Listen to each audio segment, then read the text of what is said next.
Gonna hit you right. God, my Tootie mind has been on fire the whole time since I didn't know that Tom Schultz was born on the same day that Fukushima happened. It happened here March 10th. I mean, all I wanted my peace of mind. I'm gonna go real slow, like for you kiddies. Kevin Blanche was a student professor. Looked like I was going to take over Clyde Cooley's, the #1 school of business in the world, on request by them. I didn't want him. Weber State's Wattis School of Business. Yes, them Wattises who built Hoover Dam, who built up the nuclear industry inside the belly of the beast. I was being postured and prepped and groomed to take over his program by Kyle Madsen, the legendary finance professor Clyde Cooley, the king. #1 score in the history of undergraduate finance in the country.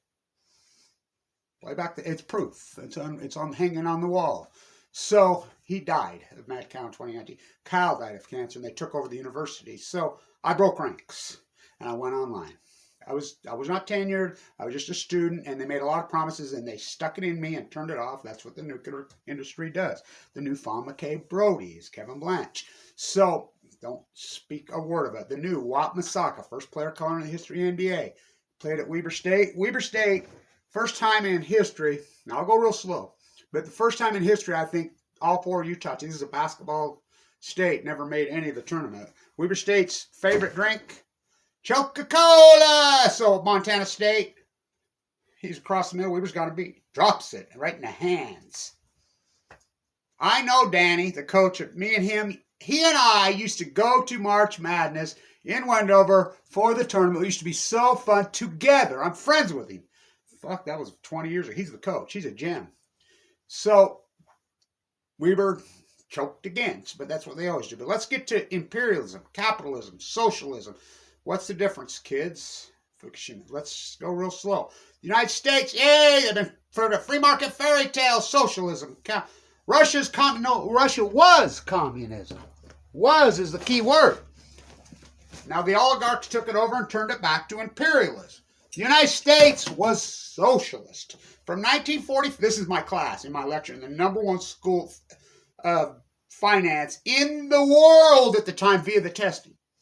People, I graduated from the Kato himself, the heir to the Japanese royal family. Pictures, I have all of it to prove all of this. And they blackballed me. That's what they do because I stood up to them. So, from 1945, kids, to 1979, name the strongest socialist people, middle class, socialism system in the history of the world. Along the Silk Road, the first and second century, close. Maybe 25, 30 years ago, some of the Scandinavian European countries. The Netherlands today. Austria today. Very close. 1945 to 1979, the United States of America. What?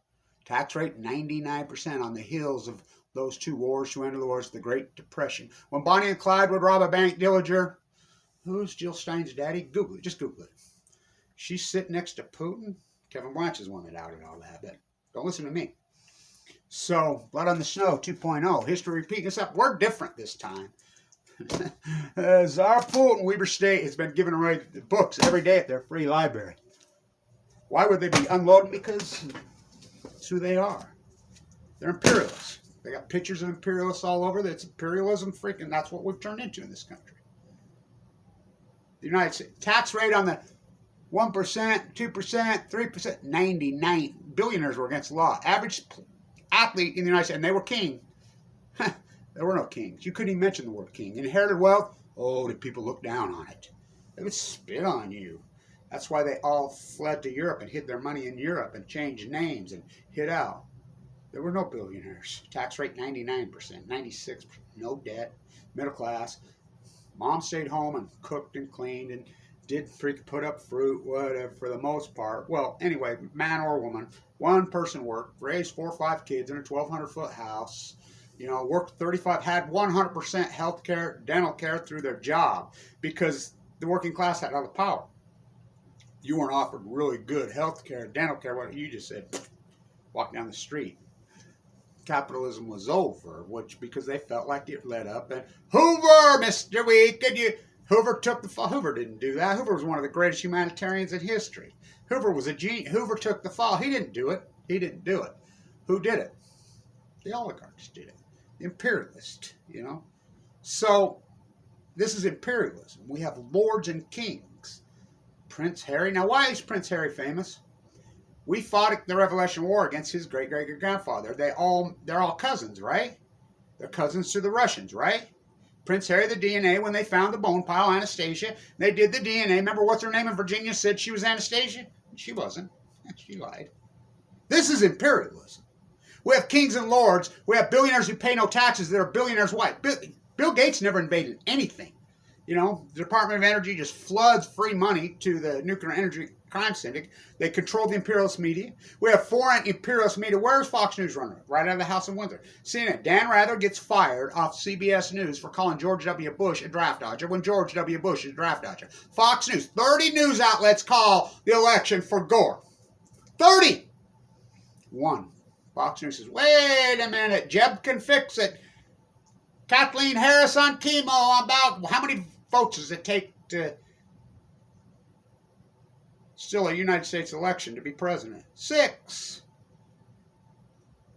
5 Supreme Court justices in your daddy. God, that was easy. Fahrenheit 9/11 on Balco on chemo to 3/11. See, no, I thought, well, Fukushima's it. They'll be able to cover this.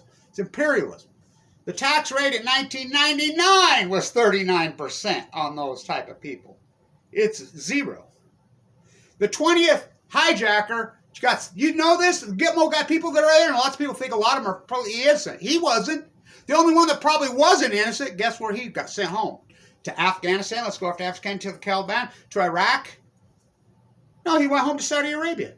Why did we attack? I thought we went to get bin Laden. Didn't bin Laden get in 2011, this right, Fukushima? Did we? Of course, we didn't get to see the body. So the war should have ended. Oh, Obama escalated it. Talk about a Trojan horse. Even Trump. And so the imperialist. I mean, it's imperialism. Kings and lords and serfs. Peasants, activists, the real activists, they have control of the media. Provad, TASS. You know about Provad and TASS? That's state-run media out of the old Soviet Union. Mikhail Lesson on remember the 5th of November. Remember, I said there's going to be trouble, blah, blah, blah. Trotsky to the head. My own friends tried to Trotsky me. Well, they weren't my friends. I knew that. You know, they tried to hijack free radicals versus the Post-Ignorance Project. What an art show that will be. At the, Legay Hangar. Oh, we already had it. So, kids, I'm more that kind of a guy. Who took over Russia all those years ago? We know how it ends there. A little polonium to the T. Stalin, I mean, it's imperialism. That's what took Europe apart. You know, concentrated bankers and wealth and the old European, I mean, they just sucked all the money out. What do you think's happening here? Go back to 1980, Reagan. I mean, we've all been warmongers. Carter wasn't a warmonger. Nope. He was at 30 Mile Island, remember? He was at Chalk River. Well, he was one of the guys that went in and tried. Yeah, that's true. Iran-Contra. How did this happen? Media, television. I mean, you could be the next Cinderella. You could marry a prince in California. King Harry, who issued warrants for every man, woman, and child in the United States, rounded up every man, woman, and child. The Battle of New York, my bloodlines, Alexander Hamilton, direct bloodlines of his, and Abraham Lincoln. That's unarguable DNA proof. There's an obelisk there. And they were playing there, and there's a Mexican militia that marched all the way to Mexico in support of the Battle of New York, and it had a hole in it. What are you going to do? They tore it out. They're rewriting history. You know, and you're all in on it. We block foreign media. You know, this country was never freaking capitalist. This country was always a form of, well, we used to call it guided capitalism, which is a blend of socialism and capitalism. Sure, it was never communism. Never. But what is it now? It's imperialism. When you have Jeff Bezos, why is he rich? He came from Los Alamos. All the dot-coms went broke. He didn't. How about Bill Gates? He never invented anything. He stole it from here in Utah. Where'd he get all that money? Where'd he get all that money? They changed their names and hid out. They're Europeans. You know, so are we. So am I. You know. Remember, we started out as a British colony? The imperialists, we didn't want to be ruled by imperialism and royals. What did Mark Twain call himself? An anti-imperialist. What did all of them call themselves? Anti-imperialists. That's what I've been calling myself forever. When Bezos and Gates show up to COP, we're going to save the climate. You know, this is supposedly elected officials and people that are going to save us. And speak at the climate, and they introduce Prince Charles as your Royal Highness. I am William Wallace. I shoot lightning bolts from my hands and fireballs from my eyes. Trump is Longshanks. Obama is the Earl of Bruce. History repeating itself? Oh, we're different. Yep. Same old thing, 1916. I stood in front of the White House.